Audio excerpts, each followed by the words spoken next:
विद्यार्थी मित्रांनो, 11वी ॲडमिशनसाठी आता तुम्हाला कोणकोणती शर्यत आणि कोणकोणती अटी आहे हे दाखवण्यासाठी एक GR आलेला आहे. त्या GRनुसार आपण माहिती करून घेऊया. 19 तारखेपासून 19 मेपासून तुम्हाला हे ऑनलाईन फॉर्म भरता येणार आहे. त्याच्यासाठी तुम्हाला एक ऑफिशियल लिंक ही त्यांनी पाठवलेली आहे आणि त्या लिंकनुसार म्हणजे 10 कॉलेज तुम्हाला निवडायचे आहे.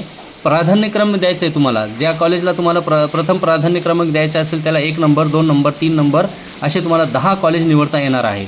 विद्यार्थी मित्रांनो, एकच लक्षात घ्या की एकदा कॉलेज निवडल्यानंतर तिथंच लागणे हाच तुमचं ध्येय असला पाहिजे. कारण तुम्हाला जर ज्या कॉलेजमध्ये नंबर नाही आहे पण फक्त प्राधान्यक्रमांक तुम्ही देत असाल तर त्यावेळेस थोडासा विचार करूनच प्राधान्यक्रमांक द्या.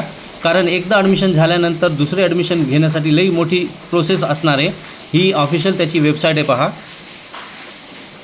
अशा प्रकारे तुम्हाला अगोदर रजिस्ट्रेशन करून घ्यावं लागेल, त्याच्यानंतर लॉग इन आणि त्याच्यानंतर तुम्हाला फॉर्म भरता येईल.